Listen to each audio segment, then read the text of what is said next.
Olá a todos, sejam todos muito bem-vindos. Eu me chamo Davi Schneider. Eu me chamo Vitor.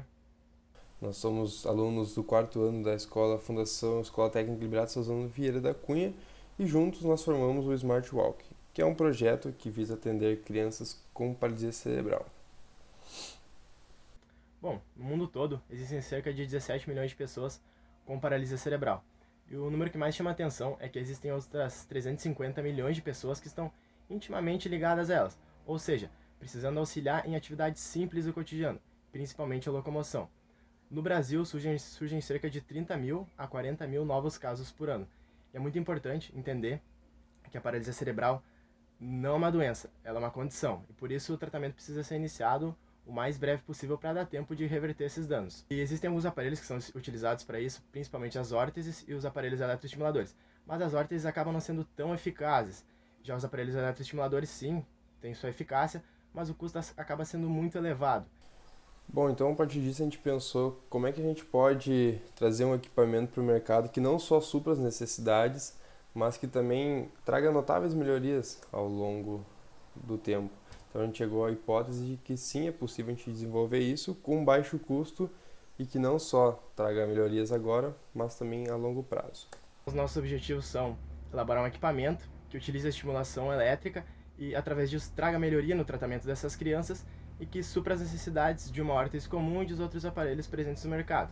Para isso, nós vamos comparar a biomecânica da marcha humana com a biomecânica das crianças com paralisia cerebral, desenvolver um dispositivo que utilize a estimulação elétrica e, através de um sensor, analise a posição do pé e, através de pulsos elétricos, possa buscar aproximar essa posição do pé do ângulo de 90 graus.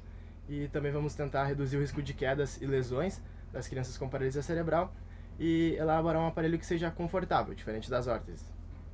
Bom, para isso é muito importante a gente entender o que de fato é a paralisia cerebral. E ela é uma deficiência física muito comum que ocorre nos primeiros anos da infância, por conta de lesões no cérebro.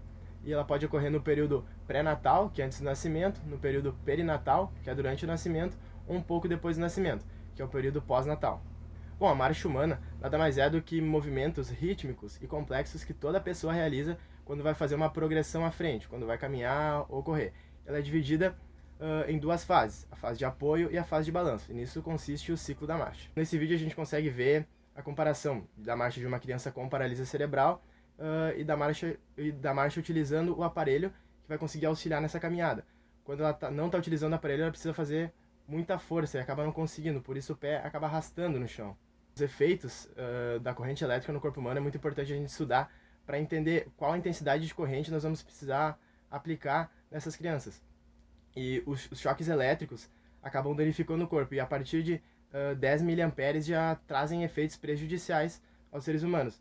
Já os pulsos elétricos são diferentes, porque eles são aplicados nos músculos e por isso conseguem trazer uma melhoria. E até 100 miliamperes não trazem riscos ao corpo humano. É importante ressaltar que geralmente a intensidade que se usa no corpo é em torno de 50 miliamperes, o que é a metade do que começaria a ser prejudicial. Bom, então, para explicar um pouco do que é essa eletroestimulação, ela é basicamente tu forçar o teu músculo a desenvolver a função dele, ou seja, se eu quero fechar minha mão, eu preciso estimular aquele músculo que faça isso, que faça eu fechar minha mão, pois ele por conta própria não consegue. E para a gente saber em qual momento a gente deve estimular, a gente usa um sensor acelerômetro e giroscópio MPU 6050, que ele dá basicamente os valores dos três eixos, do X, o Y e o Z. Então a gente consegue ter uma localização exata da perna e em qual momento da passada a criança está. Quem vai reconhecer tudo isso é o Arduino, ele reconhece os valores do MPU e aciona a fez ou não dependendo do momento. Aqui a gente tem um pouco da nossa metodologia que a gente empregou no projeto. Então a gente primeiramente a gente fez um estudo para ver problemas de crianças, ver o que elas precisavam. A partir disso, então, a gente foi atrás de produtos já existentes no mercado para ter uma noção do que tinha, quais os valores. Então, a partir disso, empregamos mais pesquisas ainda em cima e depois disso desenvolvemos nosso projeto, desenvolvemos os produtos com testes e tudo, até finalizar o nosso protótipo parcial. Então aqui a gente tem um fluxograma bem básico do funcionamento para entender um pouco melhor, onde tem a criança, o MPU e o Arduino que vão na perna da criança, aí o MPU lê os valores, manda para o Arduino reconhece os valores e estimula ou não a perna da criança, para que o pé fique na posição de 90 graus. Bom, nós fizemos análise de alguns produtos similares no mercado. Como foi citado na justificativa, os preços são muito elevados, começando em $4.000. Se a gente for converter para o real, isso fica acima de R$ 20.000, sem contar que cada criança teria que usar um em cada perna, o que para a grande maioria das famílias brasileiras se torna completamente inviável. Então, nós iniciamos a construção do protótipo através dessa primeira montagem, onde nós utilizamos apenas o sensor, o MPU, e o Arduino para fazer a obtenção dos valores. Já na segunda montagem, através desses valores, nós conseguimos fazer a programação e utilizamos o LED para simbolizar o eletroestimulador. Então, todo momento que o pé era levantado e no momento desejado, ele era acionado. E aqui tem um circuito bem simples, que foi a montagem que nós fizemos, como mostra no slide anterior. Bom, aqui então é o nosso circuito estimulador. Inicialmente a gente se pensava em usar uma fez já presente no mercado, mas como a ideia é reduzir ao máximo os custos, a gente desenvolveu o nosso próprio estimulador, para reduzir ainda mais esse custo. Aqui nós temos uma imagem do circuito dele, e aqui tem os testes que a gente realizou com ele, onde na foto da esquerda ali a gente tem o sinal de entrada, que é uma onda quadrada de 5 volts, a 1,66 kHz, e na saída, na onda azul, nós temos a forma de saída, que apresenta que o circuito é funcional. Aqui a gente tem aplicando uma frequência um pouco maior e temos praticamente a mesma forma de saída com diferente frequência. Aqui a gente tem a frequência de equipamentos já presentes no mercado. Para nós vermos, a forma de saída é basicamente parecida com ela, o que mostra que o nosso circuito também é funcional.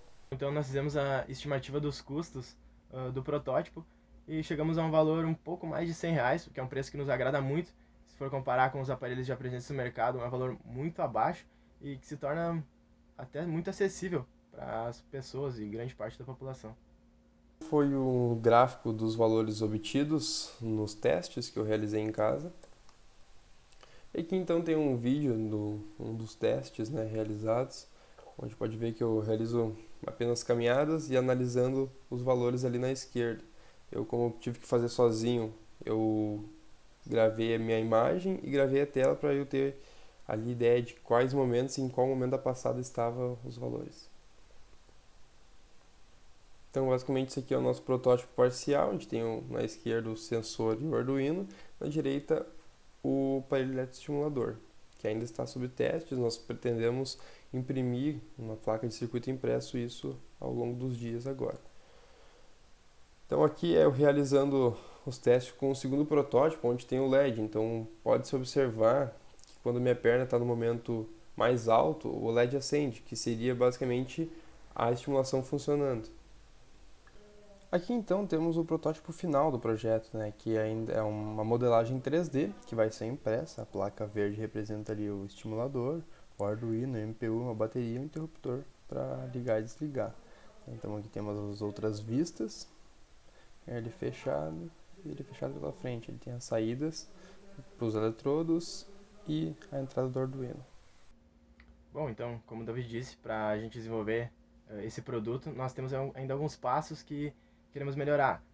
Principalmente nós queremos fazer testes com as crianças, que infelizmente por conta da pandemia nós não conseguimos fazer, e testar a confiabilidade tanto do sensor quanto do estimulador, para saber se quando a criança estiver utilizando não vai ocorrer risco dela cair ou acontecer alguma falha. Também nós queremos medir o tempo que vai levar para o Arduino mandar informação para o estimulador, para saber se vai ser um tempo viável. Tudo isso nós vamos conseguir através dos testes e com as crianças, né, fazendo uso do nosso equipamento.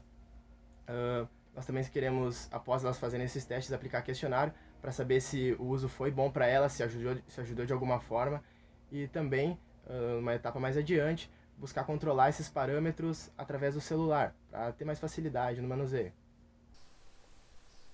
Bom, então, claro que a pandemia nos afetou um pouco, mas estamos desenvolvendo nosso protótipo. A ideia de dezembro é finalizar isto já com a montagem 3D, podendo realizar testes apenas de precisão, né, para sempre visando melhorar o protótipo e o projeto. Bom, então nós agradecemos a sua atenção, por estar até aqui conosco, desejamos uma boa avaliação do projeto. Muito obrigado.